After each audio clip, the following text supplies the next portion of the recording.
Bonjour les amis, aujourd'hui nous commençons par la vie scandaleuse et légendaire de Cléopâtre, reine d'Égypte, dont l'intelligence était aussi aiguisée que son eyeliner et dont les manœuvres politiques étaient presque aussi célèbres que ses exploits sensuels dans la chambre à coucher.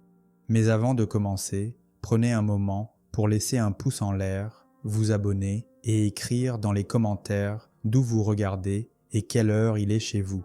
C'est toujours intéressant de voir qui nous rejoint du monde entier.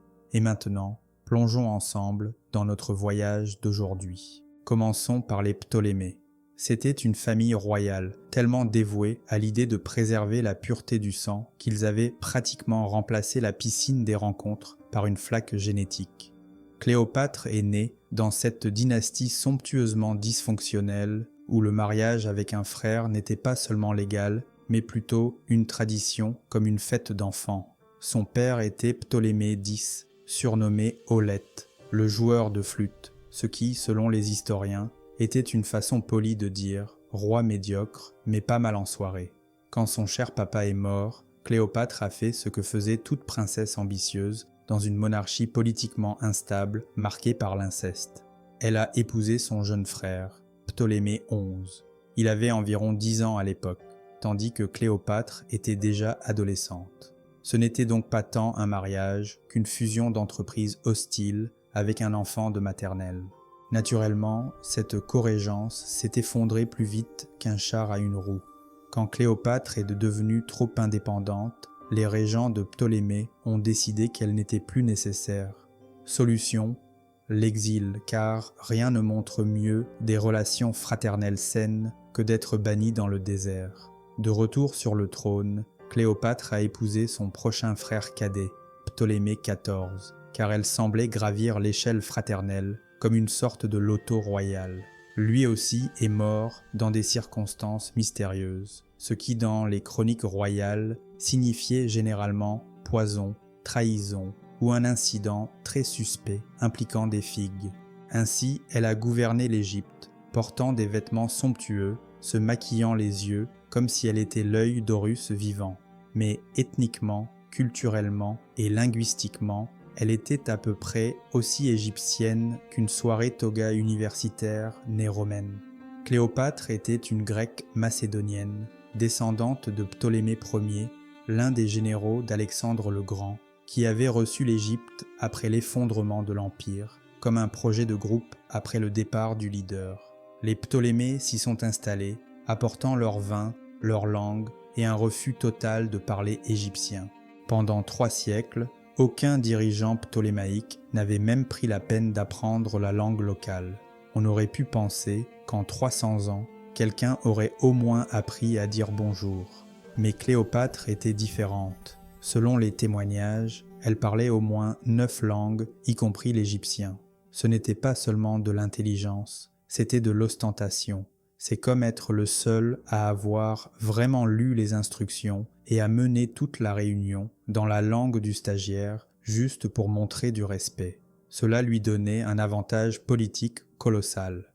Alors que ses ancêtres gouvernaient depuis le palais, Cléopâtre allait vers le peuple, embrassait leur dieu et se présentait même comme l'incarnation d'Isis.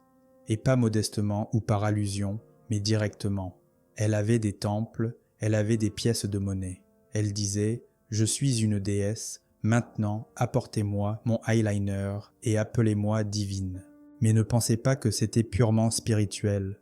Cléopâtre comprenait parfaitement la puissance de l'image de marque. L'Égypte était pleine de prêtres, de traditions et de gens qui aimaient que leur monarque ait un statut divin.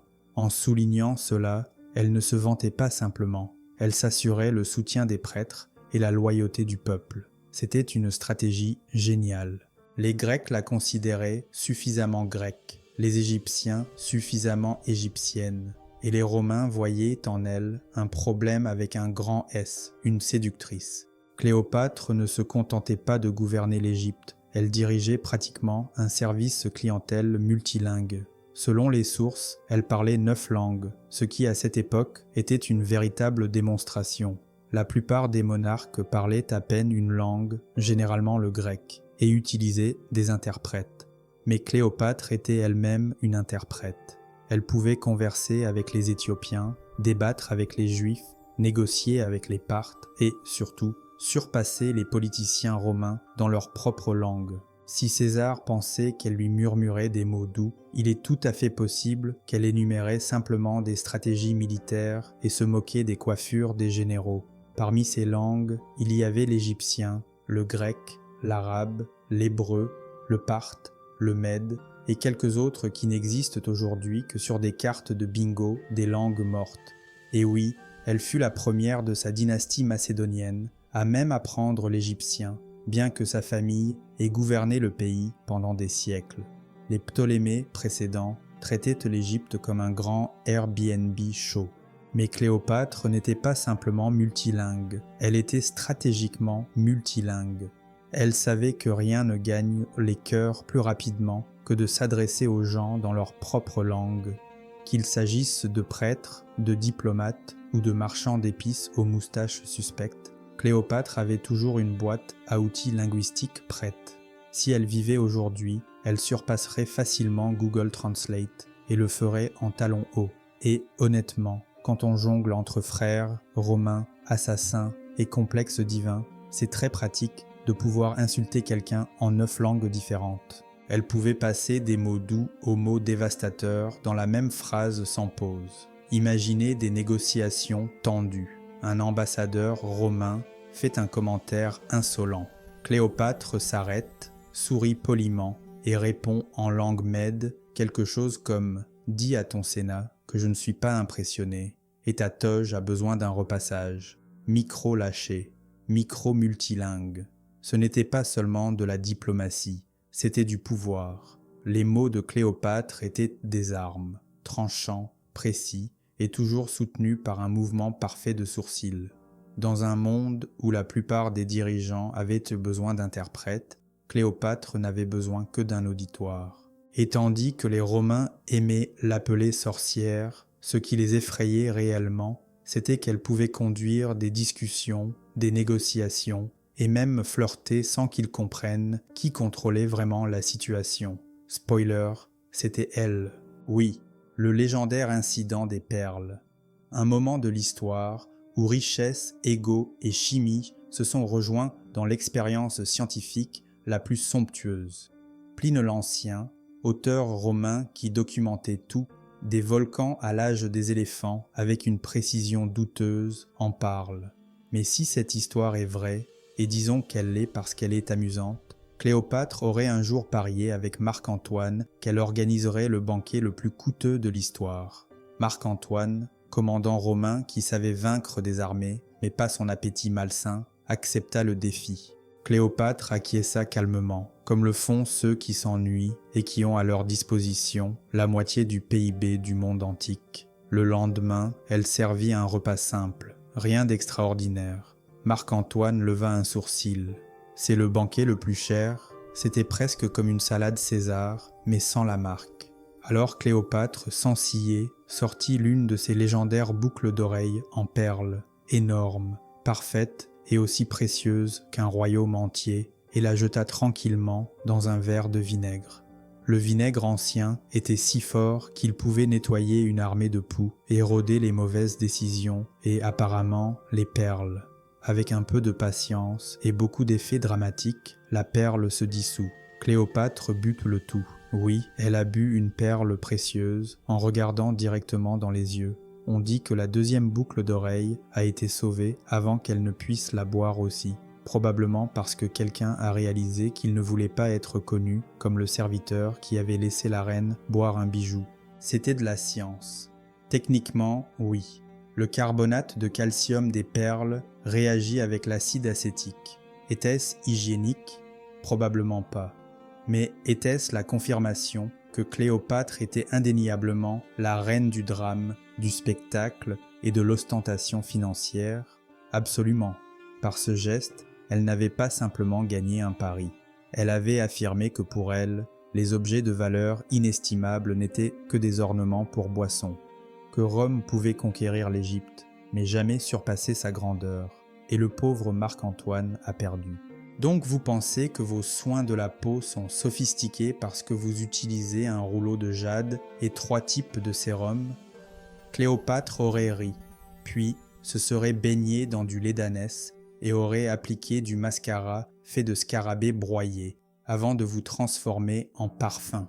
Commençons par ces fameux bains de lait d'ânesse. Oui, vous avez bien entendu. Selon les anciens témoignages, Cléopâtre se baignait régulièrement dans du lait d'ânesse aigre, pas de chèvre, pas d'amande, d'ânesse.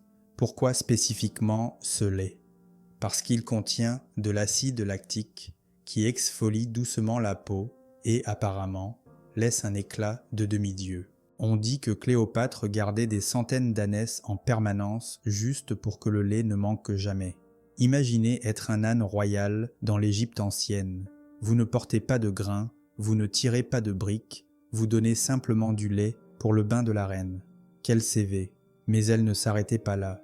L'arsenal cosmétique de Cléopâtre comprenait des masques faciaux avec des touches d'or, de l'antimoine contenant du plomb et des rouges à lèvres faits de fourmis broyées et de cochenilles.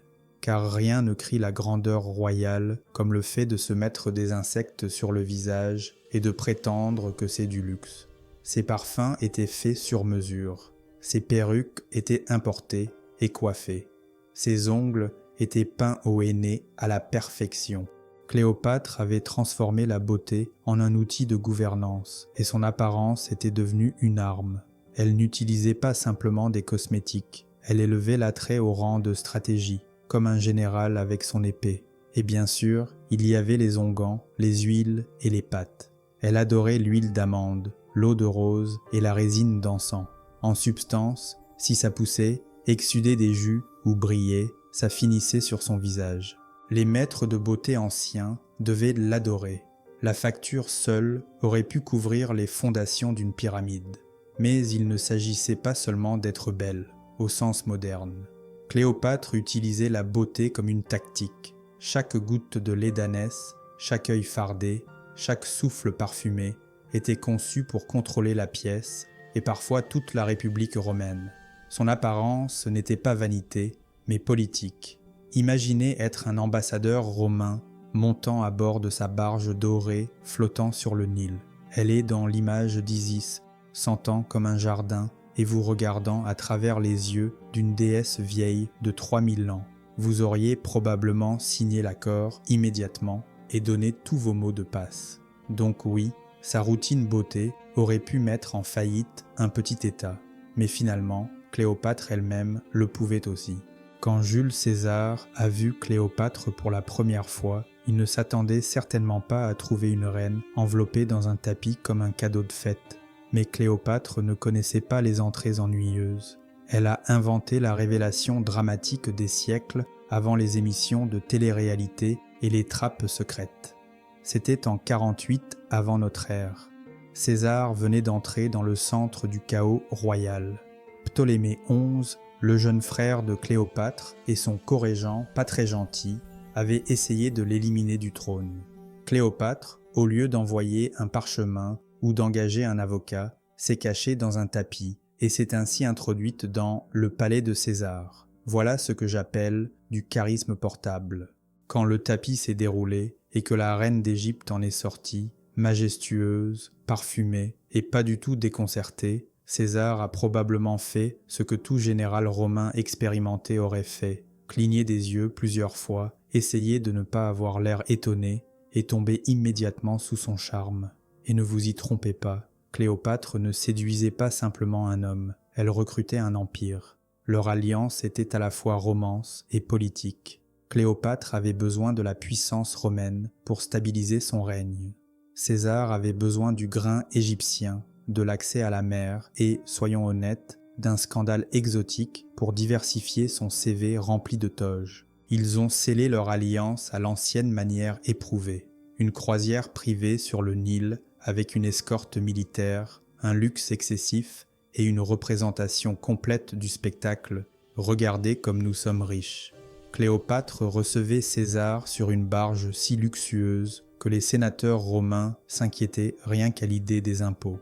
Il y avait de la musique, des festins, des intrigues politiques chuchotées au-dessus des verres de vin, pendant que les crocodiles se reposaient sinistrement à proximité. C'était moins comme un rendez-vous, et plus comme un coup d'état en douceur avec des amuse-gueules. Naturellement, ils ont eu un fils, Césarion, ou Petit César, sans la pizza cependant. Cela a provoqué un énorme scandale à Rome, où César avait déjà une femme et ne devait certainement pas avoir d'héritier avec une reine étrangère. Mais César s'en fichait. Il a même placé une statue en or de Cléopâtre dans un temple romain, juste pour irriter davantage les sénateurs conservateurs. Car rien ne crie la modestie comme la déification publique de sa maîtresse. Leur romance n'a pas duré éternellement, mais elle a suffi à reformater l'équilibre des pouvoirs dans le monde antique. Cléopâtre a prouvé qu'elle pouvait jouer le jeu romain et gagner sans même poser son verre de vin. Quand Cléopâtre a donné naissance au fils de Jules César, elle l'a nommé Ptolémée X, Philopator, Philométor, César. Mais comme cela sonnait comme le nom d'un cabinet comptable grec, la plupart l'appelaient Césarion, ce qui se traduit approximativement par Petit César. Elle a littéralement nommé son fils d'après l'homme le plus puissant de Rome. Et non, il n'y avait pas de pizza, bien qu'il y ait eu assez de drames pour une douzaine de réunions de famille. Imaginez être Césarion. Votre mère est Cléopâtre, votre père Jules César, et votre destin est le résultat de la collision de deux supernovas historiques qui ont ensemble donné naissance à un enfant. C'était une pression énorme pour quelqu'un qui voulait peut-être simplement jouer avec des crocodiles et lancer des olives. Dès sa naissance, Césarion était marqué comme le fils d'un dieu et d'une déesse, et pas au sens figuré, mais littéralement.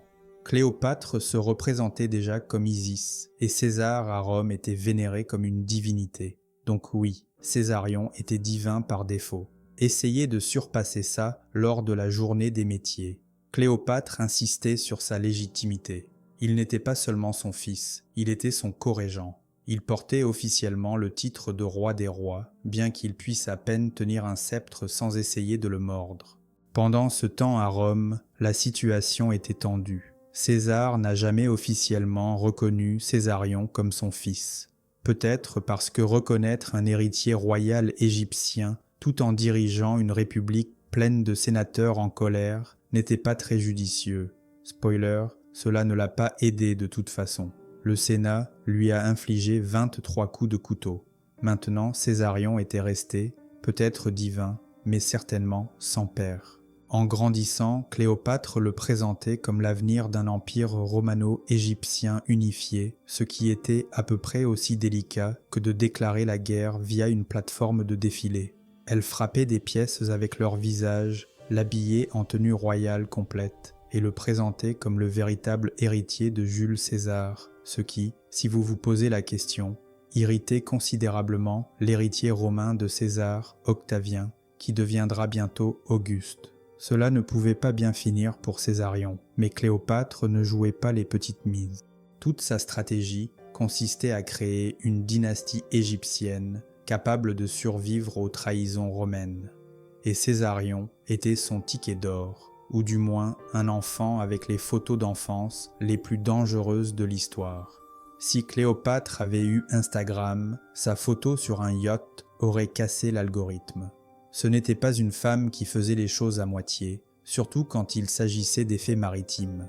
Alors que les généraux romains naviguaient sur des navires de guerre encombrants ressemblant à d'énormes baignoires, Cléopâtre naviguait sur le Nil comme une légende vivante sur une barge qui brillait. Parlons de ce bateau, celui-là même sur lequel elle a rencontré Marc-Antoine à Tarse. Les sources anciennes le décrivaient comme quelque chose sorti d'un rêve fiévreux. Les voiles étaient teintes en pourpre, ce qui dans le monde antique signifiait « Je suis plus riche que toi et tes petits-enfants ». Les rames étaient recouvertes d'argent et se déplaçaient au rythme de la musique. Les parfums étaient si épais que son arrivée pouvait être sentie avant même de voir le mât. Le pont était recouvert d'or. La reine était assise, incarnant la déesse Isis, se relaxant sous une tente, à la fois hôtesse et être céleste. Pendant ce temps, des musiciens jouaient, de l'encens brûlait, le Nil rougissait probablement, et Marc-Antoine se tenait sur la rive, comme un écolier sans ses devoirs, réalisant soudain qu'il était venu à un rendez-vous avec une femme qui avait apporté un orchestre et des paillettes. Cléopâtre n'est pas simplement arrivée, elle a fait son entrée. Ce n'était pas simplement de l'extravagance théâtrale. Cléopâtre comprenait la puissance de l'image mieux que la plupart des influenceurs modernes.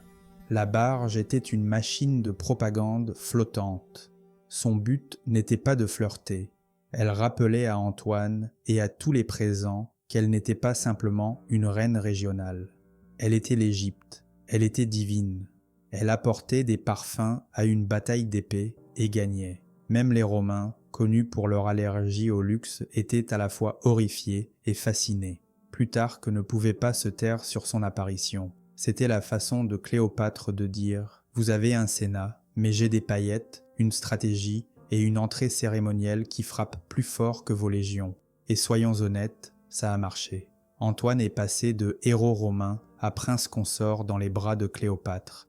Telle était l'influence de son navire. Si Cléopâtre avait une faiblesse pour les hommes romains au pouvoir, à la politique douteuse et à la passion pour le drame, Marc-Antoine était son type sur papyrus.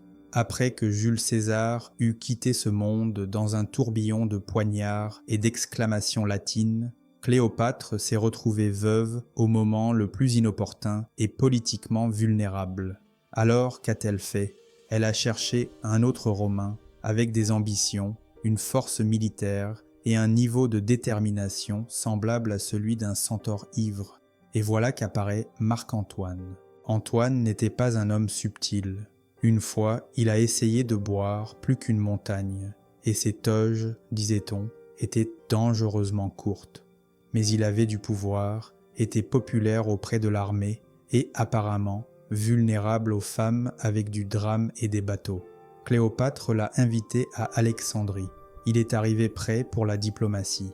Il est resté pour le vin, le luxe et, soyons honnêtes, la technique de séduction extrêmement efficace de Cléopâtre, qui incluait de se faire passer littéralement pour une déesse. À partir de là, tout s'est accéléré. Cléopâtre a donné des jumeaux à Antoine. Il lui a donné la moitié orientale de l'Empire romain. Vous savez, les cadeaux habituels entre couples. Mais à Rome, le Sénat s'accrochait à ses toges avec horreur.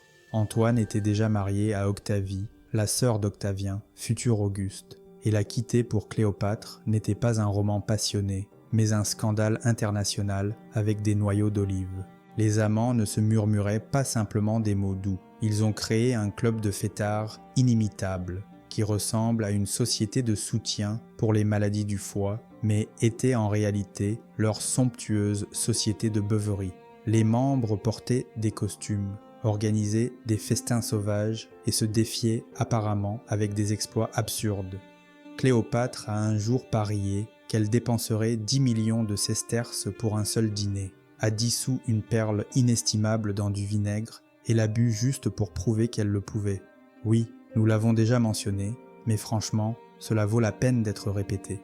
Finalement, Antoine a proclamé Césarion, le fils de Cléopâtre avec César, comme le véritable héritier de César, écrivant essentiellement la nécrologie politique d'Octavien avec éclat.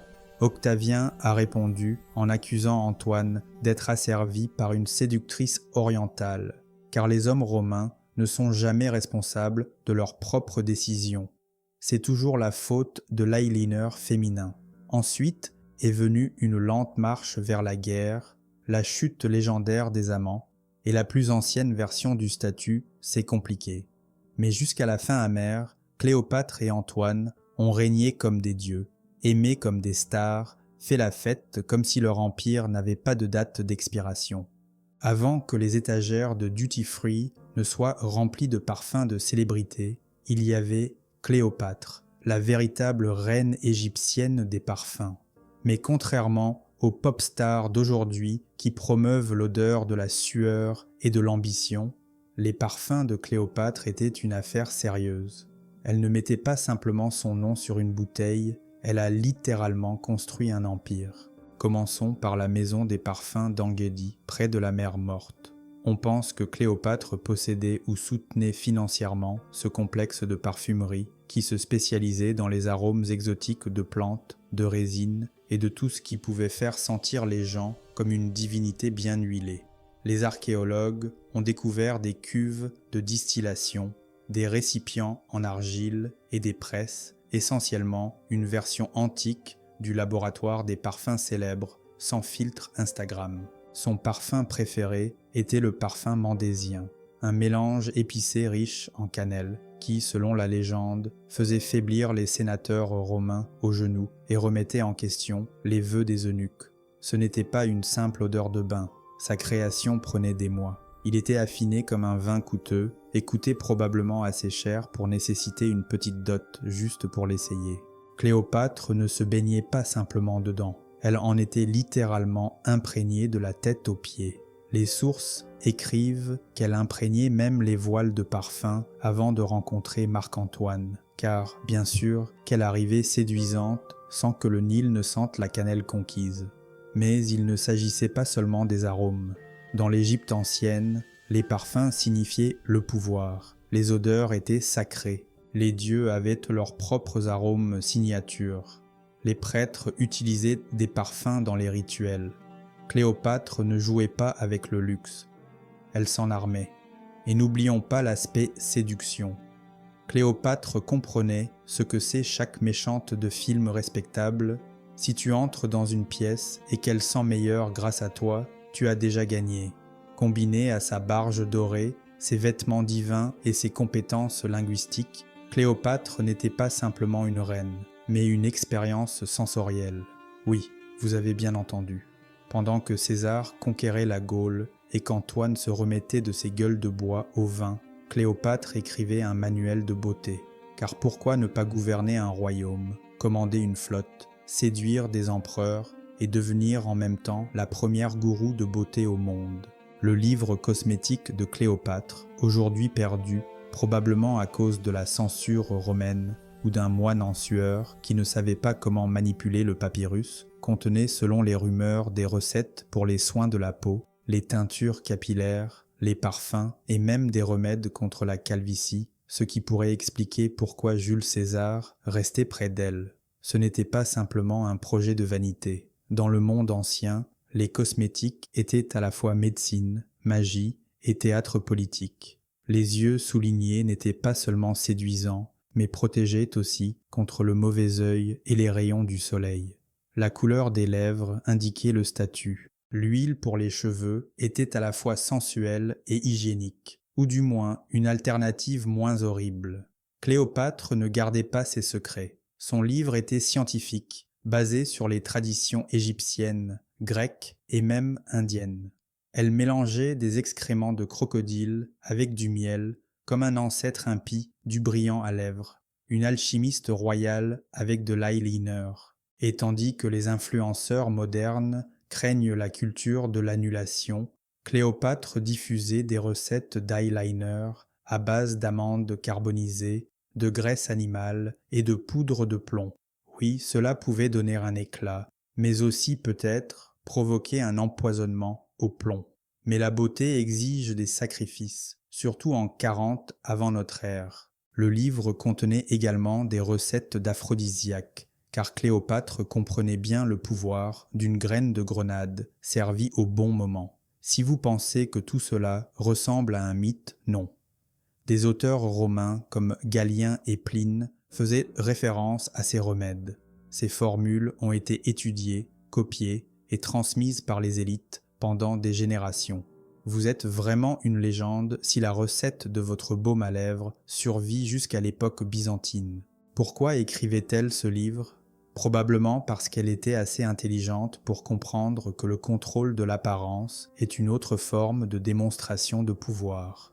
Ressembler à une déesse aidait à convaincre qu'on en était une. Cléopâtre ne laissait pas la beauté au hasard, elle avait un manuel. Malheureusement, il n'a pas survécu aux incendies de l'histoire, mais quelque part, dans les cendres de la bibliothèque d'Alexandrie, se consume encore l'ancien catalogue de Séphora et de Cléopâtre, qui sent l'eau de rose et l'ambition. Ah, les monarques anciens, où l'expression « essai sur les humains » ne signifiait pas une surveillance médicale, mais un plateau suspect de figues et un haussement d'épaules indulgent. Cléopâtre toujours planificatrice méticuleuse et parfois dangereusement intéressée par la science de la mort, aurait mené des expériences avec des poisons non pas sur des rats de laboratoire, mais sur de vrais prisonniers.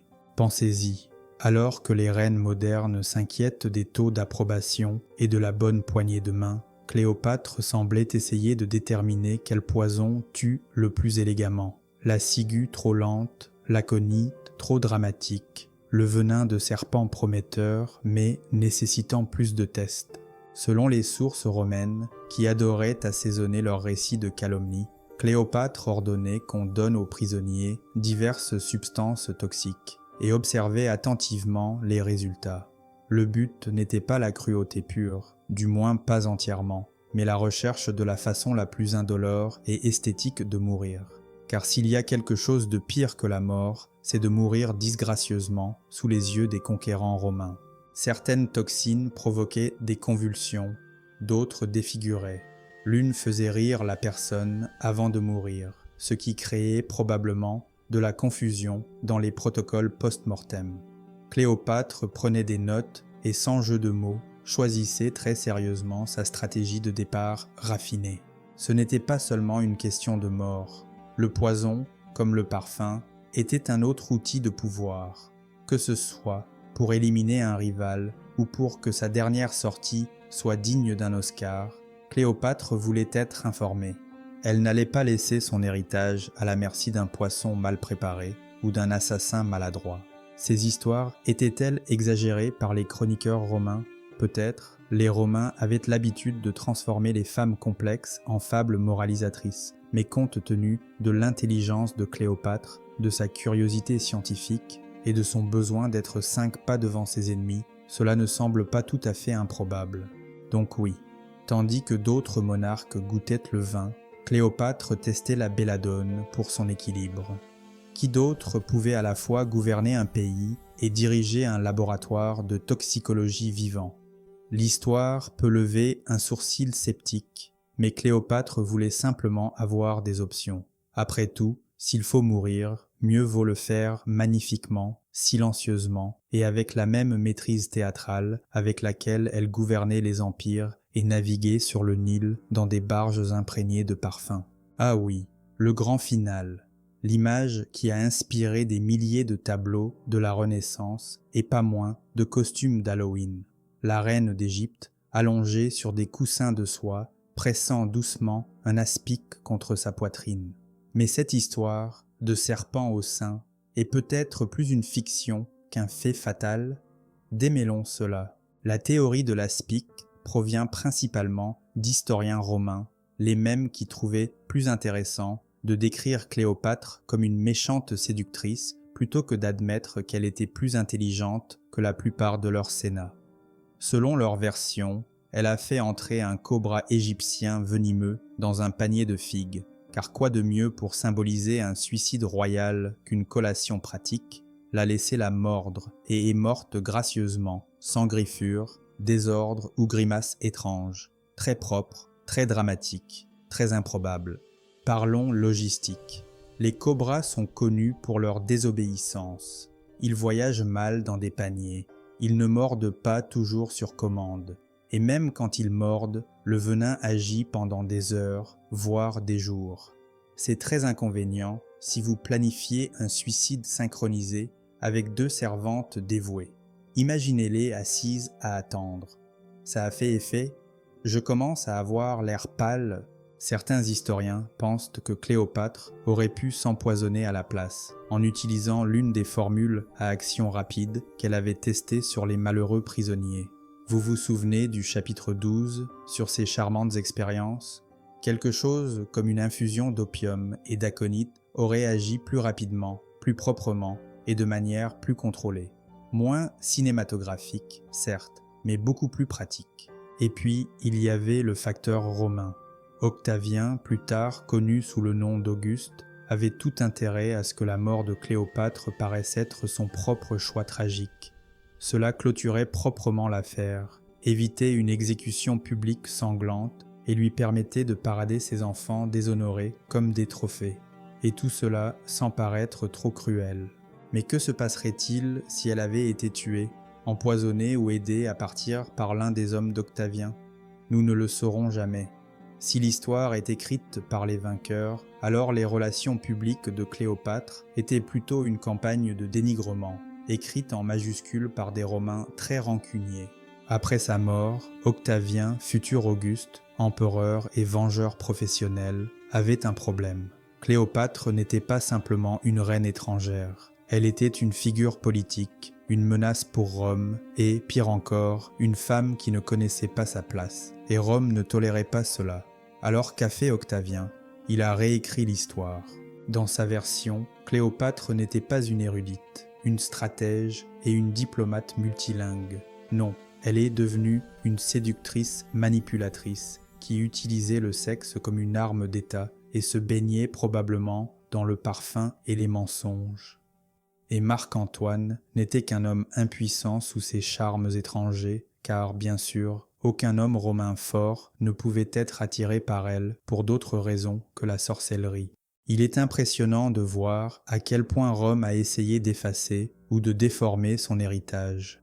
Ses enfants ont été conduits dans les rues enchaînées. Ses écrits, y compris son livre sur les cosmétiques, ont disparu de l'histoire. Les temples qui lui étaient dédiés ont été réaménagés ou détruits. Les statues se sont effondrées, les papyrus ont brûlé, et son image a été transformée en une note exotique dans l'histoire de quelqu'un d'autre. Et pourtant, elle a survécu. Malgré tous les efforts de Rome, Cléopâtre a refusé de disparaître.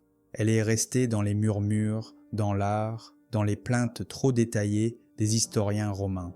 Plutarque, Cassius Dion et Suétone. Tous avaient leurs propres opinions fortement biaisées, mais même leurs tentatives de la noircir ont préservé des fragments de sa grandeur. C'est comme essayer d'annuler Beyoncé et augmenter accidentellement les ventes de ses albums. L'ironie est évidente. Ils ont essayé de l'effacer. Ils l'ont rendue immortelle. Rome a enterré Cléopâtre sous le scandale et le mythe, mais a garanti en même temps qu'on se souviendrait toujours d'elle, car on n'efface pas de l'histoire, on y crée des martyrs. Et Cléopâtre est devenue le modèle de toutes les femmes fatales, de toutes les reines séduisantes, de toutes les femmes accusées de la chute des hommes, tant que leur maquillage était impeccable. Quand Cléopâtre est morte, que ce soit par morsure de serpent, par poison, ou avec l'aide des mains romaines, elle n'a pas seulement laissé un royaume détruit et un Octavien très confus. Elle a laissé un héritage qui s'est transformé en mythe, puis en symbole, et finalement en spectacle hollywoodien, avec plus d'eyeliner que d'armure. L'histoire a oublié la moitié des faits, a déformé le reste, et a comblé les lacunes avec du drame, du scandale et des flèches aux yeux assez pointues pour tuer un empereur. Au fil des siècles, Cléopâtre est devenue ce dont chaque époque avait besoin. Pour les écrivains romains, une dangereuse séductrice, une sorcière étrangère qui faisait perdre aux bons hommes romains leur force dans leur toge. Dans les textes médiévaux, un avertissement contre le pouvoir féminin, l'archétype de la femme fatale, bien avant l'apparition de ce terme. À la Renaissance, une héroïne romantique tragique. Car qui n'aime pas un noble suicide bien éclairé? Puis vint Shakespeare, qui décida qu'elle avait besoin de plus de drame, lui donnant des monologues passionnés, des trahisons épiques et un talent pour les sorties théâtrales. La version avec Elizabeth Taylor a relevé les enjeux, plus de décolleté, plus de pauses théâtrales et tant de changements de costumes qu'on aurait pu mettre en faillite tout un royaume. Mais à travers tout cela, la vraie Cléopâtre continuait à se montrer. Une érudite, une dirigeante, une polyglotte, une commandante de flotte, une fondatrice de marques cosmétiques, une mère, une amante, une joueuse politique. Elle est devenue la toile des fantasmes et des peurs de chaque époque. Une femme d'une incroyable complexité, réduite à un symbole en constante évolution. Parfois sainte, parfois pécheresse, toujours inoubliable. Son nom évoque encore des images de séduction, de stratégie et de cette chose insaisissable appelée pouvoir, enveloppée dans la soie, l'or et un sourire rusé. Et peut-être est-ce l'essence de Cléopâtre. Pas simplement une figure historique, elle est un miroir. La façon dont nous la voyons reflète notre vision des femmes, du pouvoir, de la sexualité et de l'ambition. Elle a survécu à 2000 ans de calomnie, de simplification et d'histoires romancées, et pourtant elle vit encore dans notre imagination. Pas mal pour celles dont les ennemis ont si diligemment essayé d'effacer l'histoire. Les femmes des clans, 12e au 16e siècle, quand les gens imaginent les clans montagnards des Xe au XVIe siècle, ils se représentent généralement des hommes robustes en kilt, brandissant des claymores au soleil, accompagnés des cris des cornemuses, tandis que des guerriers enveloppés de tartans traversent les vallées brumeuses au galop. Mais en fait, tout cela ne reposait pas sur eux, pas exactement. Derrière chaque attaque dramatique et chaque vendetta sanglante se trouvait une femme, souvent plus d'une, qui entretenait le feu, gérait le domaine, préservait la lignée et repoussait les ennemis. La vie des clans dans les montagnes était précaire. Les hommes pouvaient disparaître pendant des semaines ou des mois, en guerre, en négociations politiques ou lors de raids lointains. Et quand ils partaient, qui selon vous dirigeait tout? Indice, pas les moutons. Les femmes prenaient en charge la gestion complète du foyer et souvent de tout le domaine. Cela signifiait superviser les cycles agricoles, gérer le bétail, les finances du clan, protéger la propriété et s'assurer que les hommes ne revenaient pas à des ruines et au chaos, mais à une maison ordonnée. Mais leur force dépassait le cadre pratique. Les femmes des clans montagnards étaient les gardiennes de l'honneur, de l'héritage et de l'endurance. Elles apprenaient à leurs fils à être des guerriers et à leurs filles à être fortes d'une manière différente, mais tout aussi importante. Elles préservaient les traditions orales qui transmettaient les légendes du clan de génération en génération. Elles renforçaient les liens familiaux sacrés par des mariages calculés, de puissantes alliances et une loyauté inébranlable. Et quand les choses devenaient vraiment sombres, elles ne se contentaient pas de se tordre les mains et de prier. Il existe des témoignages de femmes prenant les armes et se battant pour défendre leur foyer. Ce n'étaient pas seulement des actes isolés de courage, c'étaient des attentes non écrites mais comprises. Si les hommes mouraient, le clan ne tombait pas avec eux, les femmes se levaient. Sans exagération, on peut dire que les montagnes se seraient effondrées sans ces femmes. Elles n'étaient pas des personnages secondaires dans l'épopée masculine. Elles en étaient le cœur vivant, fortes, stratégiques et trop souvent oubliées. Ne les considérez pas comme des rôles de soutien, mais comme des co-commandantes du mode de vie montagnard. Dans le système hiérarchique rigide des clans, on pourrait s'attendre à ce que le pouvoir ne circule que dans une seule direction, de haut en bas, du chef, du patriarche à l'épée. Mais les clans montagnards n'ont jamais été aussi simples. Malgré tout le grondement masculin, il existait un courant de pouvoir silencieux et réfléchi, parallèle au champ de bataille, et il était entièrement féminin. C'est là qu'entrait en scène la matriarche du clan. Ces femmes n'étaient pas simplement les épouses du chef, elles étaient les architectes des dynasties, des actrices politiques et souvent les dirigeantes de facto de toute la vie domestique et économique. Bien que leur mari ou leur fils puissent être les visages publics du clan, c'étaient les matriarches qui négociaient les mariages, établissaient la paix et veillaient à ce que la loyauté au sein du clan ne se fracture pas en chaos. À bien des égards, elles étaient la colle émotionnelle et stratégique de tout le système. Une femme de la noblesse montagnarde n'était pas élevée uniquement pour la broderie. Elle étudiait le droit foncier, la gestion des domaines, la politique des clans et l'art de lire une pièce pleine d'hommes, ivres de fierté et de vendetta sanglante. Les mariages n'étaient pas des histoires d'amour, c'étaient des coups d'échec. Et la matriarche savait jouer sur cet échiquier. Quand un clan rival proposait un mariage, elle pouvait prévoir 6 générations à l'avance. L'alliance apporterait-elle la paix, le pouvoir, des terres ou des problèmes? C'est elle qui décidait, et sa voix avait du poids. Mais ne pensez pas qu'elle ne gouvernait que par les mots et les allusions. Si nécessaire, elle transformait la diplomatie glaciale en colère ardente. Il existe des témoignages de femmes de clan donnant des ordres de représailles, défendant des châteaux pendant des sièges et dénonçant publiquement les traîtres. Il ne fallait pas se retrouver du mauvais côté d'une matriarche, surtout si votre destin dépendait de sa faveur. Et n'oublions pas leur influence au sein même du clan. Une matriarche respectée pouvait diriger les cœurs des guerriers plus efficacement que n'importe quelle menace du chef. Elle n'était pas crainte, elle était respectée. Quand elle entrait dans la salle, les gens se levaient, quand elle parlait, on l'écoutait. Et quand elle prenait une décision, celle-ci équivalait à une loi.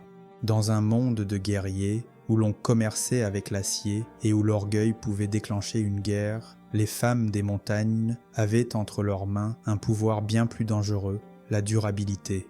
Les hommes pouvaient gagner une bataille, mais les matriarches gagnaient des générations. Les montagnes n'étaient pas connues pour leur confort. Il n'y avait pas de palais remplis de serviteurs ou de cours pleines d'administrateurs. Il y avait le temps qui voulait vous tuer, une terre qui défiait la logique et un calendrier marqué par les raids, les famines et les funérailles. Et pourtant, les domaines fonctionnaient, les récoltes étaient faites, le bétail était nourri, les gens avaient des vêtements, un toit et de la nourriture. Comment? Grâce aux femmes du clan, surtout celles qui restaient aux commandes pendant que les hommes s'amusaient à la guerre. Oubliez l'image romantique de la dame filant le lin près du feu. La gestion d'un domaine montagnard était dure, physique et exigeait un esprit vif. Une femme pouvait se lever avant l'aube, surveiller le bétail laitier, diriger les travailleurs saisonniers, négocier avec les locataires et en même temps veiller à ce que ses enfants ne se coupent pas mutuellement avec des couteaux pendant le déjeuner. Et s'il fallait payer un impôt à la couronne ou une dîme à l'église, elle s'en occupait aussi, généralement avec un bébé dans les bras et en attendant le prochain raid de bétail. Elle connaissait la terre mieux que n'importe quel arpenteur. Elle pouvait déterminer qu'une vache allait véler simplement à sa démarche. Elle devait calculer combien d'avoine utiliser pour la nourriture et combien conserver pour les semences de l'année suivante. Ce n'était pas une sagesse paysanne romantisée, c'était de la logistique, de la politique et de la survie, fusionnées en une seule femme en tenue de lin, au visage marqué par les intempéries. Et pour ajouter plus de piquant, si le clan était puissant ou riche, elle devait encore recevoir des invités nobles. Cela signifiait hospitalité, sécurité et prudence pour que personne ne s'empoisonne accidentellement avec une tarte douteuse aux légumes verts. Un domaine bien organisé reflétait directement sur la réputation du chef et donc sur elle. Et elle ne dirigeait pas seulement les travailleurs, elle dirigeait les hommes. Si son beau-frère buvait trop et refusait de travailler, elle le punissait. Si un locataire voisin essayait de la tromper sur le prix du grain, elle le surpassait. Si une rébellion couvait au sein du clan, elle la détectait et l'éteignait avant qu'elle ne devienne un vrai problème. Tout cela tout en maintenant le tissu social en place par un regard, un mot ou un silence stratégique. Les hommes des montagnes pouvaient rapporter des trophées de guerre, mais c'étaient les femmes qui veillaient à ce qu'il y ait un foyer où revenir. Un clan avec une gestionnaire de domaine incompétente n'était pas un clan. C'était un effondrement lent qui attendait son heure. Quand des assaillants galopaient sur les collines ou que des clans rivaux lançaient des attaques surprises, ce n'étaient pas toujours les hommes qui se tenaient entre la maison et la ruine. Parfois, c'était une femme en robe de laine, avec un couteau de table, un mousquet ou avec de la chance, une vraie épée. Et elle ne criait pas de peur, elle donnait des ordres. L'idée que les femmes des clans montagnards se cachaient simplement à l'arrière pendant les conflits est charmante, mais absolument fausse. Dans de nombreux clans, les femmes étaient formées dès l'enfance aux bases de la défense. Elles savaient comment charger une arme à feu, manier une dague, rester ferme quand les murs tremblaient. Car si votre mari, votre père ou vos fils étaient à la guerre, qui devait tenir les portes? Il existe des témoignages documentés de femmes qui ont dirigé la défense de tours, de châteaux et de manoirs pendant les guerres de clans et les invasions anglaises. Une histoire du XVe siècle raconte l'histoire d'une dame des Highlands qui a versé de la bouillie d'avoine bouillante sur des assaillants qui escaladaient les murs de son manoir. Pas très élégant, mais extrêmement efficace. Une autre femme a rassemblé des serviteurs et des personnes âgées pour tenir un siège pendant plusieurs jours jusqu'à l'arrivée des renforts. Elles n'étaient pas des décorations, elles agissaient tactiquement. Ces femmes comprenaient que la maison était plus qu'un bâtiment. C'était une identité, un héritage, tout ce que représentait le clan. Et si pour cela, il fallait affronter des hommes armés, pieds nus dans la boue, elles le faisaient non pas parce qu'elles ne connaissaient pas la peur, mais parce que l'alternative, la perte de terre, l'enlèvement d'enfants, la destruction d'une culture était bien pire. Elles connaissaient aussi bien la guerre psychologique. Une femme en colère, à la tête de sa maison, pouvait effrayer les pillards plus qu'un jeune garçon avec une lance. Certaines se peignaient même le visage, criaient comme des banshees ou jetaient de la paille enflammée pour donner l'impression d'être possédées par des esprits. Les superstitions fonctionnaient là où l'acier ne le pouvait pas. Et quand la fumée se dissipait, elle ne s'effondrait pas d'épuisement. Elle ramassait les débris, réparait le toit, enterrait les morts et se remettait au travail. Sans médaille, sans chanson, juste un autre mardi dans les Highlands. Protéger le foyer ne signifiait pas seulement se battre. C'était un acte de refus de céder et de livrer l'âme du clan. Et sur ce champ de bataille, les femmes des Highlands ont prouvé maintes fois qu'elles étaient loin d'être de simples soignantes. Elles étaient la dernière ligne de défense. Si vous pensez que les guerres de clans étaient brutales, alors regardez les mariages de clans dans les Highlands. Le mariage n'avait rien à voir avec l'amour, les bougies ou les promenades dans les landes. C'était une affaire stratégique, impitoyable. Et qui jouait à ce jeu avec l'esprit le plus aiguisé? Les femmes. Les femmes des Highlands n'étaient pas simplement des figures passives transférées d'un clan à l'autre. Oui, elles étaient des atouts, mais aussi des agents. Les négociations de mariage étaient la forme la plus délicate de la diplomatie des clans. Et c'étaient les mères, les filles et les veuves qui avaient souvent plus d'influence dans ces discussions que les hommes qui finissaient par se marier. Une bonne alliance pouvait mettre fin à une vendetta qui durait depuis des décennies. Une mauvaise pouvait déclencher une nouvelle guerre avant même le début de la lune de miel, s'il y en avait une. Les femmes, en particulier les matriarches et les filles de la noblesse, devaient évaluer les risques comme des stratèges militaires. Le fiancé était-il d'une famille forte? L'alliance apportait-elle du bétail, des terres ou une protection? La dot de la mariée était-elle assez généreuse pour renforcer l'accord sans affaiblir son propre clan? Et après le mariage, le vrai travail de la femme ne faisait que commencer. Elle devait donner naissance à des héritiers, bien sûr, mais aussi gérer la politique dans sa nouvelle maison, maintenir la paix entre de nombreux parents et rester un lien fidèle avec son clan d'origine, sans susciter de soupçons de trahison. C'était comme marcher sur une corde raide dans la tempête. Mais certaines femmes ne se contentaient pas de marcher dessus, elles dansaient. Les archives historiques mentionnent des épouses qui servaient de négociatrices secrètes entre les clans, maintenant les liens familiaux, même dans un environnement hostile. D'autres utilisaient le mariage pour obtenir des informations, influencer les décisions de leur mari ou aider discrètement leur clan d'origine lorsque la politique devenait trop chaude. Ce n'étaient pas des inventions mélodramatiques, c'était de la survie. Et tous les mariages n'étaient pas heureux. Certaines femmes utilisaient l'intelligence, l'esprit et parfois même des lettres falsifiées pour s'échapper de mauvaises alliances ou tourner leurs résultats à leur avantage. Le divorce était rare, mais les femmes intelligentes savaient comment plier les règles ou en créer de nouvelles. Dans le monde des Highlands, où la valeur se mesurait par la loyauté et l'héritage, un mariage n'était jamais une simple célébration. C'était un pacte, un risque, et parfois un champ de bataille où la seule armure était votre nom de famille, et les femmes jouaient pour gagner. C'était non écrit, la mémoire devenait une force, et les femmes en étaient les gardiennes. Tandis que les hommes poursuivaient la gloire avec des épées, les femmes des Highlands possédaient une arme plus silencieuse, mais tout aussi acérée, la parole.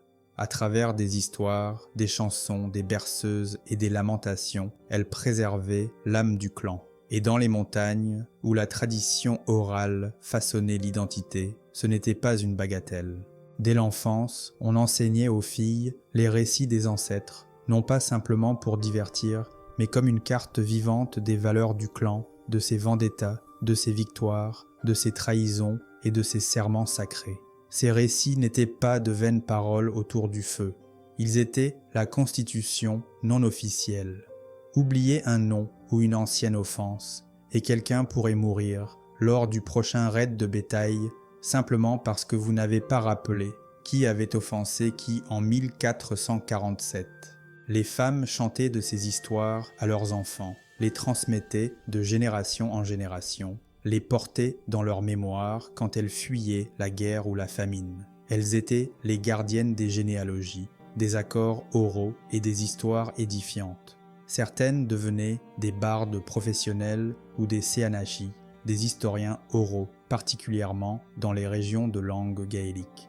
Même sans savoir écrire, ces femmes gardaient en mémoire plus d'histoires que la plupart des seigneurs dans leur bibliothèque.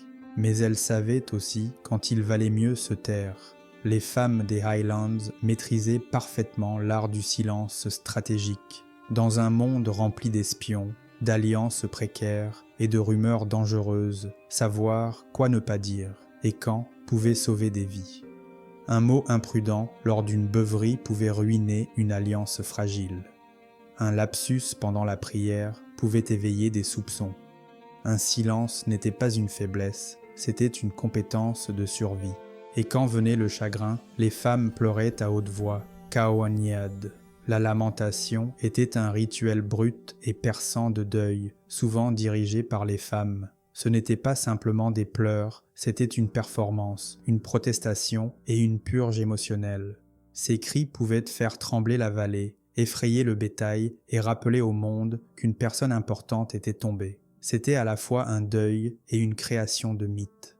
Par les mots, tant prononcés que retenus, les femmes des Highlands s'assuraient que l'héritage du clan survivait aux guerres, à la famine et aux déplacements forcés. Leur voix créait l'identité, rendait des verdicts et mettait en garde les descendants contre les anciennes erreurs. Sans elles, l'histoire n'aurait pas seulement été oubliée, elle n'aurait jamais été remémorée. Dans les montagnes sauvages, battues par le vent, loin des salles académiques raffinées ou des infirmeries monastiques qui, selon vous, accouchaient, soignaient les blessures, faisaient tomber la fièvre et pouvaient même maudire les ennemis pour plus de sécurité. Petit indice, ce n'était pas un médecin universitaire, c'était une femme de la chaumière voisine. Les femmes des Highlands constituaient le système de santé non officiel. Dans chaque village, il y avait plusieurs femmes qui savaient quelles herbes aidaient lors de l'accouchement, quel cataplasme extrayait l'infection et quelles plantes il valait mieux ne pas manger si on ne voulait pas que ses entrailles brûlent. Ce n'étaient pas simplement des ménagères avec un penchant pour le jardinage. C'étaient des praticiennes compétentes qui recevaient leur savoir de mère en fille pendant des générations. La sage-femme était la plus respectée. Elle ne se contentait pas d'accueillir les enfants, elle tenait entre ses mains des lignées entières. Elle savait quand encourager une mère et quand agir avec force. Elle préparait la maison, donnait des analgésiques à base de plantes, gérait les complications, sans gants stériles ni plan de secours. Et quand l'accouchement se terminait en tragédie, c'était la sage-femme qui restait pour nettoyer le sang, enterrer l'enfant et consoler la mère. Il y avait aussi les guérisseuses. Elles étaient mi-botanistes, mi-psychologues, mi-magiciennes. Pour une brûlure, elle avait un onguent. Pour les mauvais rêves, elle enfumait la maison. Pour la stérilité, elle avait une tisane, bien qu'elle goûtait probablement comme de l'eau de marais. Mais le vrai pouvoir n'était pas dans la recette, mais dans la confiance. Les gens croyaient en elle parce qu'elle donnait des résultats. Bien sûr, le pouvoir sans titre masculin avait son prix. Ces mêmes femmes pouvaient être, et étaient de souvent, accusées de sorcellerie. La guérisseuse qui ne parvenait pas à sauver le fils du chef pouvait être accusée de sa mort. La veuve trop douée en charme était considérée comme dangereuse. Et pourtant, malgré les risques, les clans comptaient sur elle. On ne pouvait pas faire la guerre ou survivre à l'hiver sans une femme sage à proximité. Dans un monde où les hommes mouraient d'égratignures infectées et où l'accouchement était comme lancer une pièce, ces femmes n'étaient pas des figures marginales. Elles étaient une infrastructure vitale, des sauveuses et des donneuses de vie. Si les femmes des Highlands préservaient la culture par la parole, alors le corps par la compétence. Appelez-les sorcières si vous voulez. Mais l'histoire, c'est mieux. Elles étaient les premiers médecins des Highlands et souvent le dernier espoir. Dans le monde des Highlands, la mort n'était pas une question de si, mais de quand.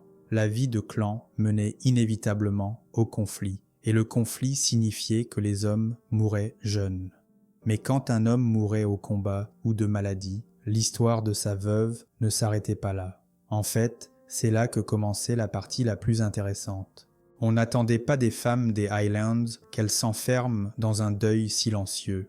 Dans de nombreux cas, elles avançaient, assumant de nouveaux rôles qui exigeaient résilience, ruse et nerfs d'acier. S'il n'y avait pas de fils adulte pour hériter du domaine, la veuve pouvait temporairement prendre le commandement. Elle devenait effectivement le chef de la maison, l'intendante des terres et la gardienne de l'héritage de ses enfants. Et elle ne pouvait pas se permettre d'attendre la permission. Beaucoup utilisaient leur statut pour consolider le pouvoir. Une veuve pouvait forger des alliances, renforcer la loyauté, même commander des hommes armés pour protéger ce qui restait des domaines de son mari. Personne ne remettait en question son chagrin, mais personne non plus ne sous-estimait son autorité. Une femme en deuil avec des terres, de l'influence et une langue acérée était plus dangereuse que la plupart des chefs de guerre, mais la survie n'était pas garantie.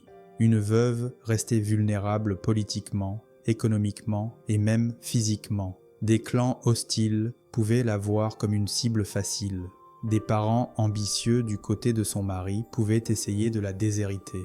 Même son propre sang pouvait faire pression pour qu'elle se remarie pour le bien du clan. Bien sûr, mais les veuves intelligentes savaient jouer le long jeu. Certaines refusaient complètement le mariage et maintenaient le pouvoir grâce au veuvage. D'autres choisissaient leur prochain mari comme un général choisit un champ de bataille, stratégiquement, avec un œil sur la vengeance et l'autre sur l'héritage. Et il faut être clair, certaines n'étaient pas seulement stratégiques, mais vindicatives. Si un mari mourait dans une querelle, la veuve pouvait rassembler le clan pour se venger. Elle pouvait financer un raid, répandre des rumeurs ou simplement entretenir la haine assez longtemps pour que ses fils la concrétisent. La mémoire dans les montagnes était longue et la langue d'une veuve pouvait maintenir une vendetta de sang brûlante pendant des générations. Pourtant, d'autres choisissaient la paix. Une veuve pouvait devenir une pacificatrice, utilisant son chagrin comme levier pour arrêter le cycle de violence. Elle recevait les deux parties, proposait une trêve à travers les larmes et rappelait aux hommes le véritable coût de la guerre. Dans les montagnes, la mort créait des veuves, mais c'était ce qu'elle faisait de ce titre qui créait des légendes. Aujourd'hui, quand nous évoquons les clans des montagnes écossaises, nous imaginons des histoires de sang et de grandes épées, d'étendards de tartans flottants contre un ciel tumultueux et d'hommes au nom qui résonnent dans les champs de guerre. Mais les femmes, celles qui géraient les terres, élevaient les guerriers, négociaient la paix et parfois même se battaient dans les batailles, reçoivent rarement plus qu'une note en marge. Pourquoi ? Parce que leur force n'était pas toujours bruyante. Elles ne marchaient pas toujours au combat avec un drapeau. Elles se manifestaient dans l'endurance, dans la gestion d'un domaine à travers les tempêtes de neige, dans l'enterrement d'un mari tout en défendant la maison d'une main et en élevant le futur chef de l'autre. Dans la capacité de se taire quand c'était nécessaire et de dire la vérité quand aucun homme n'osait. Elles préservaient la culture alors même que d'autres cultures tentaient de les détruire. Quand l'autorité anglaise réprimait la langue gaélique et les traditions des Highlands, c'était souvent les femmes qui enseignaient les vieilles chansons, transmettaient les légendes et tissaient l'identité dans des berceuses et des chants funèbres. Elles ne résistaient pas toujours par l'épée, mais par la mémoire, cette forme silencieuse de rébellion qui survit aux empires. Même après la chute du système des clans au XVe siècle, l'héritage de ces femmes est resté. On peut encore le sentir dans la tradition orale transmises dans les foyers des îles Hébrides, dans les superstitions qui persistent dans les vallées lointaines, dans l'esprit vif et la volonté encore plus vive des grands-mères des Highlands qui ne tolèrent pas les bêtises. Peu importe combien de siècles ont passé, mais les livres d'histoire sont sélectifs. Ils se souviennent des généraux, pas des sages-femmes, des chefs, pas des matriarches, des batailles, pas du pain cuit par une femme pendant un siège pour nourrir 20 enfants. Et pourtant, les femmes des Highlands ont laissé leur marque, non pas dans des monuments de pierre, mais dans la survie. Les clans ont enduré grâce à elles. Leur force résidait dans la continuité, pas dans les conquêtes. Leur victoire ne se mesurait pas au nombre de têtes coupées, mais aux foyers sauvés, aux enfants élevés et à l'identité préservée. Donc non, elles n'ont pas disparu. Elles sont simplement enterrées sous des siècles d'histoires de guerre écrites par des hommes. Mais si on écoute attentivement, dans le vent qui souffle sur les landes, ou dans le rythme d'une vieille mélodie gaélique, on peut encore les entendre, pas oubliées. Elles attendent simplement d'être rappelées comme il se doit.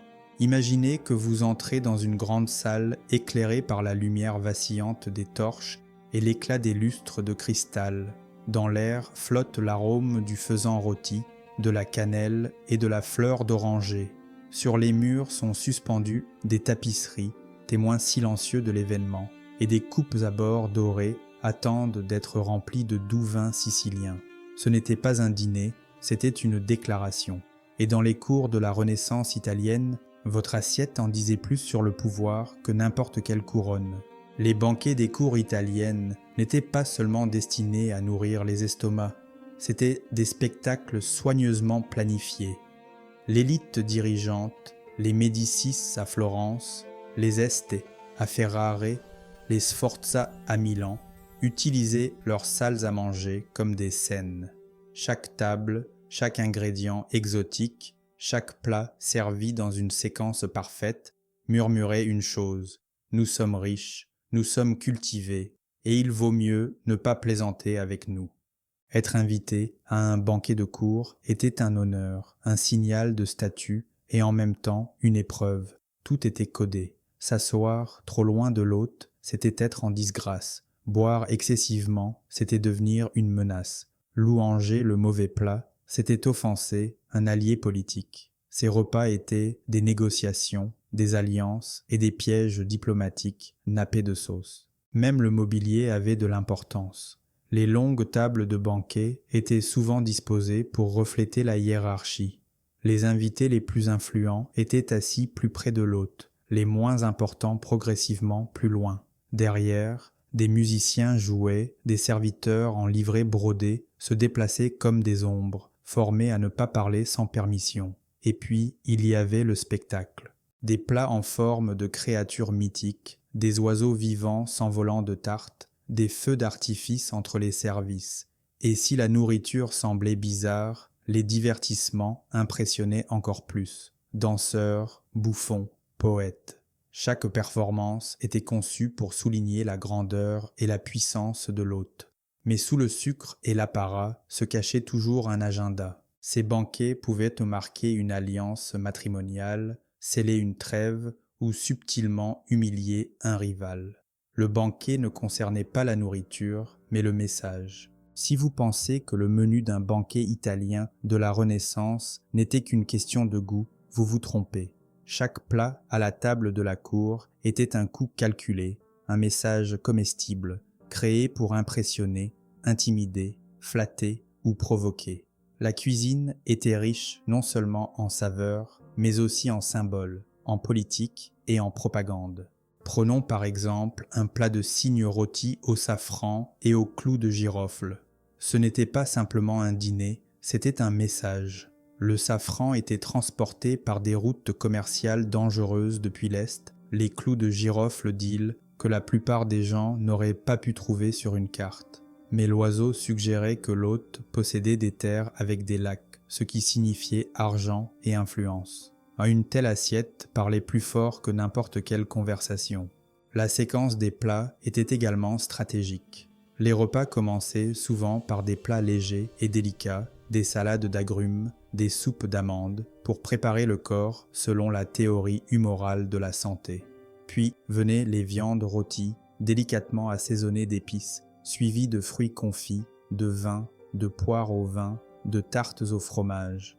L'ordre n'était pas aléatoire, il reflétait la hiérarchie sociale, d'abord la finesse, puis la force et enfin le luxe. Le symbolisme se trouvait dans chaque bouchée. La grenade signifiait la fertilité, idéale pour les mariages. La figue symbolisait la sagesse, appropriée pour les rencontres diplomatiques. Une tarte en forme de lion rappelait que l'hôte avait la puissance d'un roi. Même le nombre de plats servis avait une signification.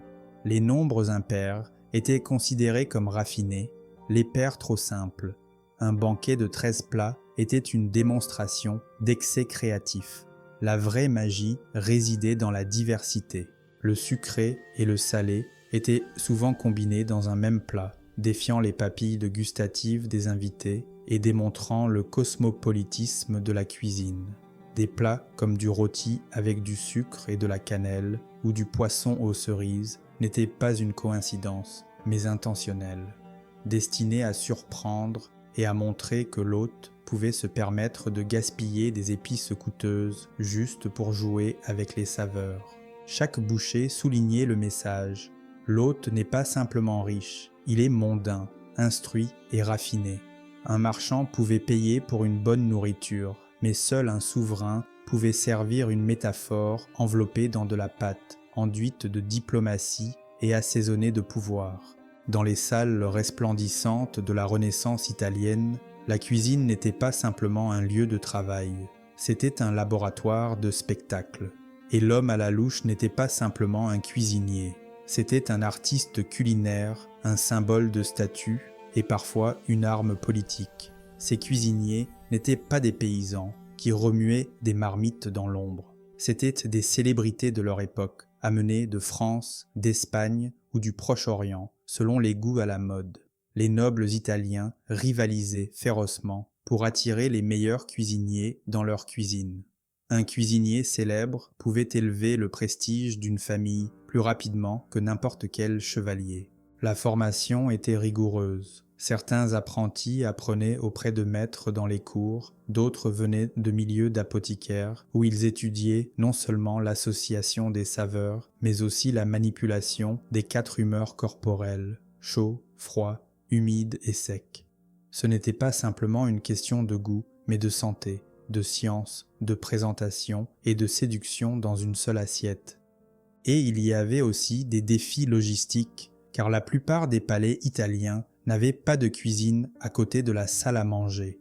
Les plats devaient être portés à travers des cours, des escaliers en pierre ou des ailes entières, tout en préservant la température, la texture et l'apparence. C'était presque un miracle.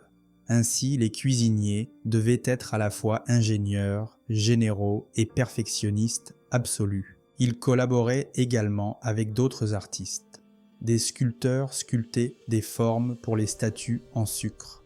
Des peintres créaient des décorations pour les tables. Certains cuisiniers mettaient même en scène l'apparition du plat.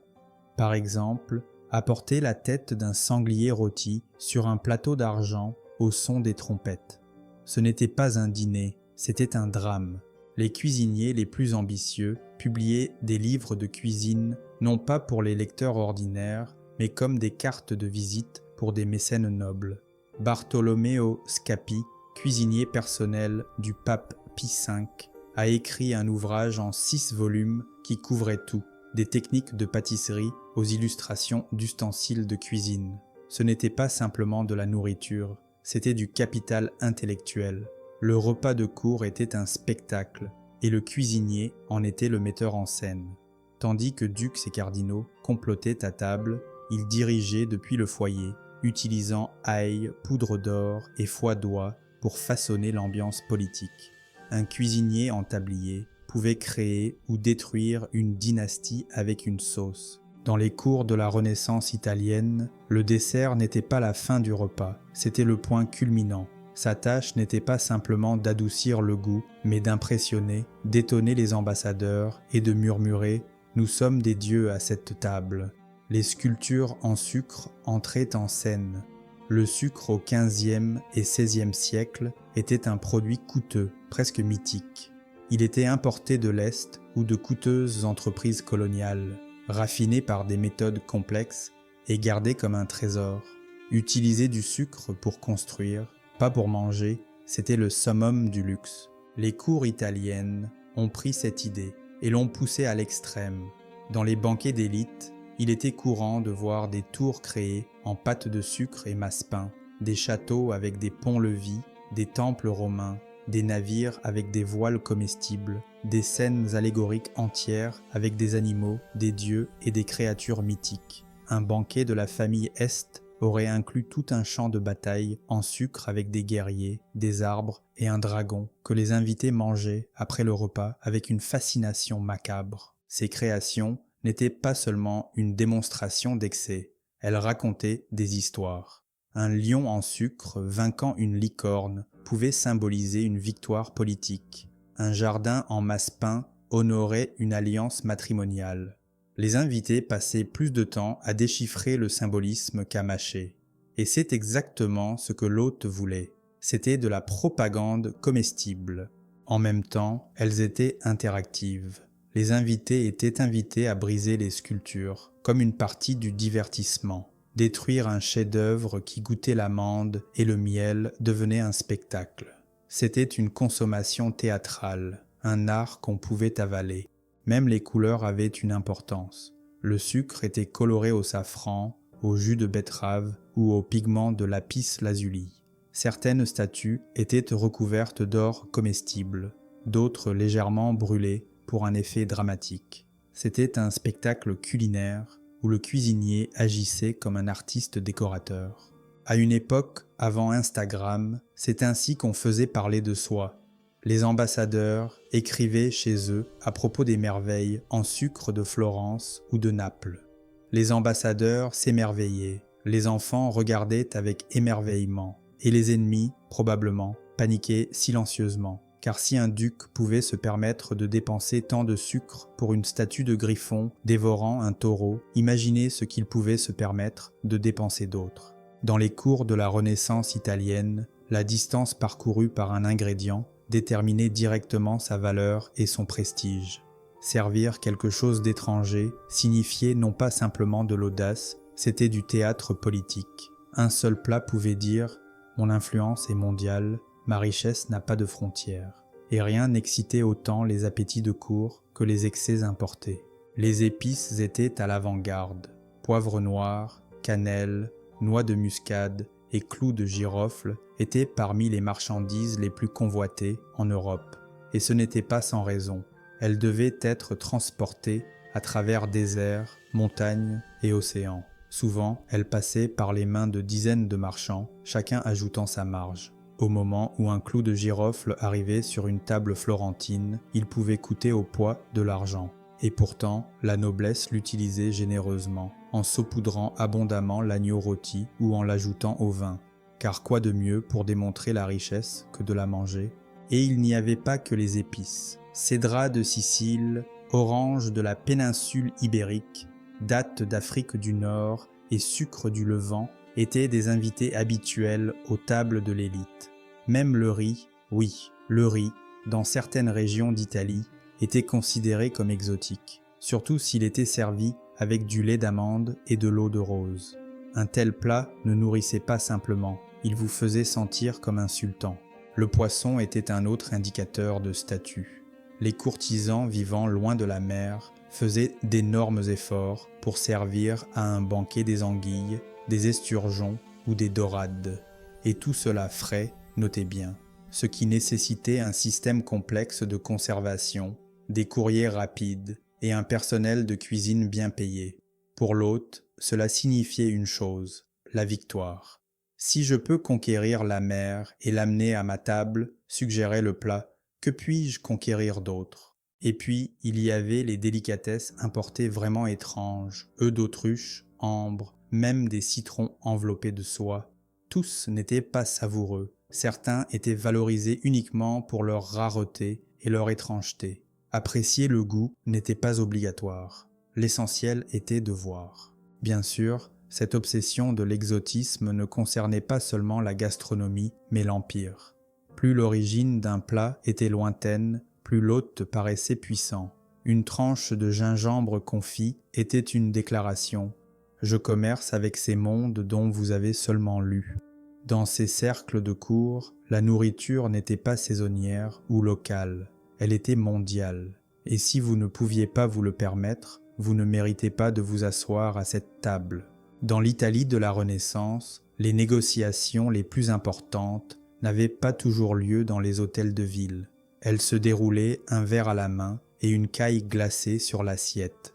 La table de banquet était un champ de bataille de manières, d'alliances et de guerres silencieuses. Et chaque miette était un mouvement dans le grand jeu de la diplomatie. Organiser un banquet ne signifiait pas simplement faire preuve d'hospitalité, c'était une stratégie politique. Quand un duc ou un prince invitait un rival, un allié ou même un ambassadeur étranger à dîner, c'était l'occasion de charmer, de manipuler ou, quand il le fallait, d'humilier. Le placement des invités était calculé avec précision. Qui était assis plus près de l'hôte, qui près des musiciens, qui si loin du centre qu'il mâchait pratiquement en exil. Rien n'était accidentel. La nourriture parlait aussi. Servir un délice régional signifiait exprimer du respect, l'omettre, subtilement, offenser. Des plats de territoire ennemi étaient exclus de la table, à moins que l'hôte ne veuille tendre un rameau d'olivier de paix, littéralement sous forme de petits pâtés farcis d'olives. Et les toasts étaient des joyaux linguistiques. Un toast bien formulé pouvait flatter, avertir ou même piquer un invité, sans élever la voix. À la continuation de la paix entre nos familles pouvait sembler amicale, mais si cet invité avait récemment trahi un pacte, cela s'enfonçait comme un couteau dans les côtes, bien sûr, dans une enveloppe de velours. Même les divertissements entre les plats avaient un sens. Des danseurs pouvaient recréer un mythe faisant allusion à des événements politiques contemporains. Des poètes lisaient des poèmes à double sens. Des musiciens pouvaient jouer des mélodies connues comme symbole de cour rivale. Parfois, c'était un signe de bonne volonté. Parfois, une moquerie. C'était une masterclass de chaos contrôlé. L'hôte devait impressionner les invités par le luxe, les apaiser par l'attention et en même temps rappeler qui détenait le pouvoir. Et tout cela en gardant l'élégance en mâchant. Mais les invités n'étaient pas sans défense. Ils venaient avec leur charme, des cadeaux, des compliments astucieux et des défis subtils. Une réplique bien placée pendant le dessert pouvait apporter une nouvelle alliance. Un verre renversé pouvait ruiner une trêve. Ainsi, tandis que les armées se battaient derrière les murs de la ville, les véritables mouvements de pouvoir se faisaient souvent avec une perdrix rôtie et une assiette de riz au safran. Dans les cours italiennes, la diplomatie n'était pas simplement une poignée de main, c'était un dîner. Et manquer une invitation pouvait signifier manquer votre avenir. À un banquet de cour italien, la façon dont vous mangiez pouvait déterminer comment on vous percevait. Et pour les femmes, les règles étaient encore plus strictes que les couteaux sur la table. Ces somptueux repas ne concernaient pas seulement le plaisir, mais la démonstration de raffinement et de contrôle. Chaque gorgée, chaque regard, chaque geste devenait une partie du scénario. Les femmes ne mangeaient pas simplement, elles jouaient un rôle. Leurs robes, raides de broderies et de perles, limitaient les mouvements. Et c'était intentionnel. Elles rappelaient « cette femme ne travaille pas, elle règne ». Et si les hommes étaient autorisés à se vanter, à boire sans mesure et à déchirer une patte d'agneau, les femmes devaient faire preuve de retenue. Les bonnes manières à table étaient une arme pour elles. Une dame qui savait tenir un verre avec élégance, utiliser un couteau avec précision et ne pas tacher sa robe de sauce démontrait discipline, richesse et noblesse. Les manuels d'étiquette de l'époque contenaient des chapitres entiers sur la façon dont les femmes devaient s'asseoir, mâcher et même sourire à table. Mais il ne faut pas les considérer comme des ornements impuissants. Elles utilisaient habilement le banquet comme un espace pour tisser des liens, flirter stratégiquement et exercer une influence. Un jeu innocent pouvait miner la réputation d'un rival. Une question sur une sauce napolitaine pouvait révéler des secrets commerciaux ou suggérer des alliances politiques. Les femmes participaient également à la planification des menus, au choix de plats symboliques, à la création de compositions en sucre qui racontaient l'histoire de leur lignée. Être assise près de l'hôte était un honneur ou une épreuve.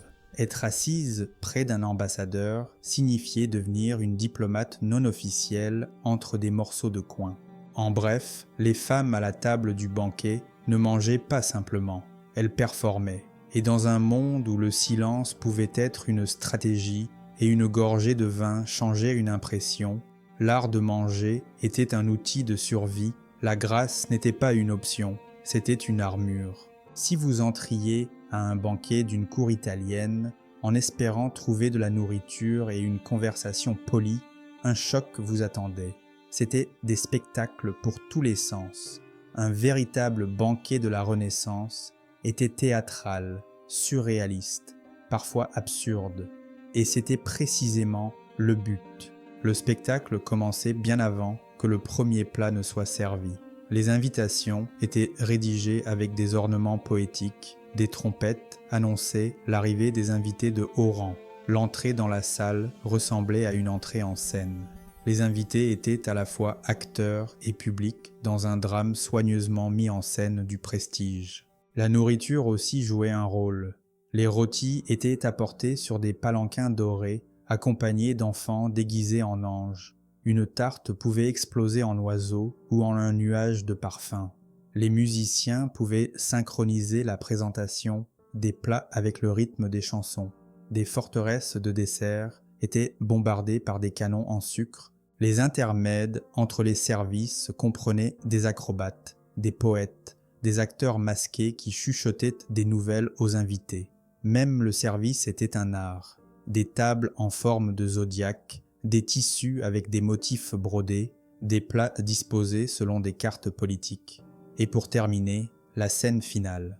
Les plats pouvaient être débarrassés sous forme de danse ou les invités conduits dans une autre salle pour un théâtre de dessert, car dans l'Italie de la Renaissance, l'apparence était la réalité. Un banquet brillant pouvait stupéfier un ambassadeur, humilier un ennemi ou conclure une alliance. Et pas un mot n'avait besoin d'être prononcé. Et même après des siècles, quand les luttes se sont tues et que les châteaux de sucre se sont réduits en poussière, l'héritage de ces banquets vit dans notre culture de table. Mariage, dîner diplomatique, table de fête. Tout cela fait écho au palais florentin et aux salles vénitiennes. L'idée que le repas est plus que de la nourriture, qu'il est un message, une ambiance et un miroir de l'identité est née à cette époque. Nous croyons toujours que la présentation change le goût, que la nourriture peut parler de pouvoir, de richesse ou d'amour. Les banquets de la Renaissance italienne étaient des histoires racontées à travers le faisan et la grenade, les tours de sucre et les esturgeons salés. Ils incarnaient le pouvoir sans épée, construisaient des alliances avec des olives et mettaient fin aux rivalités avec du porc rôti. Ils ont transformé la table en scène et les invités en acteurs dans un spectacle de luxe et de contrôle.